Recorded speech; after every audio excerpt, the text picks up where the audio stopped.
Hi everyone, it's Emma with Polly's Paper Crafts, and I have got a 12 by 12 layout for you today. Now this is totally inspired by Paige Evans. She was the guest designer for the August kit of Light Forever, which is the kit that I'm using today, and it's the Paige Evans Take Me Away papers. Now Paige did a layout that was inspired by quilts. And I thought it just looked fantastic. So being inspired by that, I went onto Pinterest and searched quilting patterns, I believe, and it came up with this really cool sort of flower, I suppose, and you saw I put it on the screen a minute ago. I'll also link to my pin of it down below. I think I don't know whether I liked it or saved it to Scrapbook inspiration, but either way I will leave the link in the description box below. So what I did is, obviously I've got a Canon Pixma MG something or other printer that prints on A4. I can't go any bigger than A4. But I obviously wanted my stitched pattern to cover the whole of the 12 by 12. So I cropped the square, like the whole photo down, made it fill an A4 sheet of paper, and then what I'm going to do is flip it because it's a symmetrical design.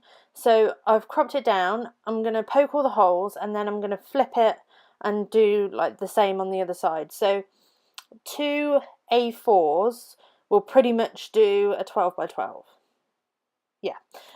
So here you can see I've skipped ahead because I didn't want you to sit through me actually stitching, but what I've done is use this sort of ombre paper from the Paige Evans Take Me Away collection, and I've just used white cotton, white thread, and I've just gone round the whole design. So it took a little while. It took about 4 hours. I had to be patient with this one, but I was really happy with the way it turned out, and I just love it on that sort of ombre sort of paper.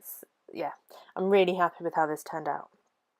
So this is a picture of me, actually. I think I'm about 3 in this photo, and I'm leaning against my granddad's car.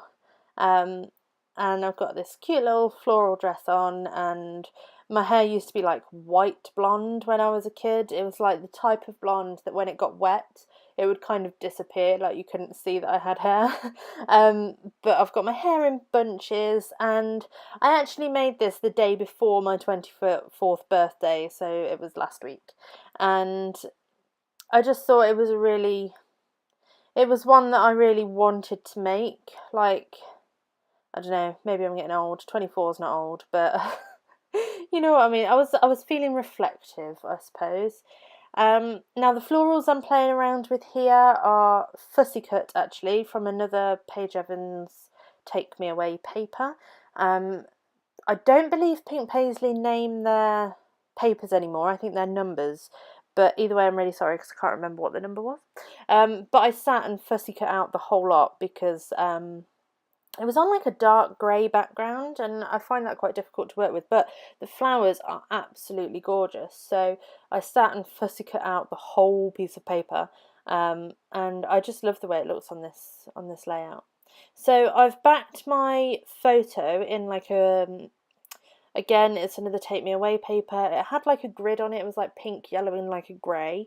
So I've backed my photo on like the grey part of it, and then put a doily behind. I just wanted this to be really soft, really girly, and yeah, that kind of thing. And I also didn't want to go OTT on the embellishment because obviously I spent a lot of time on the stitching, and I did want that to be visible, and you can see it better in the close-ups. I think my lighting was a bit...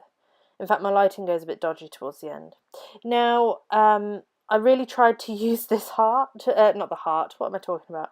I really tried to use that Dear Lizzie camera. It's from her Saturday collection. I do think it would have looked good, but I don't know, the black was just too much for me.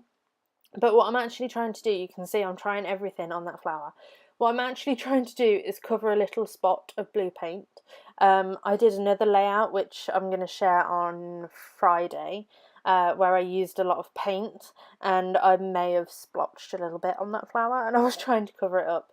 Now that it's a phrase from the Dear Lizzie Saturday clear stickers, and I think it says "a life filled with magic," and that doesn't stay there. Obviously, I did like it, but it doesn't. Yeah, it doesn't stay there. So I'm using one of the Paige Evans bows. They're really cool. I really liked the way it looked. I thought it just added to that girly kind of look in the top corner. And then for my title, it's going to be really, really small. I didn't want it to be sort of big and in your face. My title is actually using one of these Tim Holtz small talk stickers because it has the added benefit of covering up that paint dot. But it basically says "wishing you all you're wishing for," which I thought was just really sweet. Obviously, having made this the day before my birthday and just feeling a bit reflective, I thought "wishing you all you're wishing for" was appropriate. So yeah, that goes at the bottom, and that is my title. I didn't mention actually, but I hope you saw it at the start. The whole of the back of my layout is white. I backed this layout in 2 pieces of A4 white card purely because I poked an awful lot of holes in this paper. And while the paper or the cardstock is really good quality and it's thick, obviously once you start poking holes in stuff, it's sort of, I didn't want it to be floppy. Plus, it has the added benefit of covering all those stitching loops and keeping them all in place because I covered the back with a whole lot of double-sided tape. Here I had a bit of a fail. I tried to use the Take Me Away roller stamp and stamp some little pink flowers kind of in the border, but it didn't really work. But I used Spun Sugar Distress ink because that was the lightest colour I had, and I thought, oh, if I just sort of wet it with my water brush and then dab at it, it'll lift off the distress ink. It didn't, but I know it's there, but I don't think, like, just looking at the layout, you don't notice it because there's so much going on. And I decided that I'd outline the whole thing in black anyway. I really like how this one turned out, and I'm going to leave you with some close-ups so you can see the detail. Give me a thumbs up if you liked, and I'm really close to 1,000 subscribers, which is just incredible. I posted in the Scrapaholics Anonymous group yesterday that, or last week it would be by the time this comes up, that it was like a year ago on the 20th of August that I had 120 subscribers, and it was just, I was over the moon happy, and now a year later I'm like nearly at 1,000, which is just mind-blowing for me. But thank you, thank you, thank you to all of you out there who subscribe and take the time to watch and like and comment and everything. I honestly think the Scrappy community is the best. And yes, thank you very, very much. I am going to stop waffling now and let you go. But until next time, guys, bye.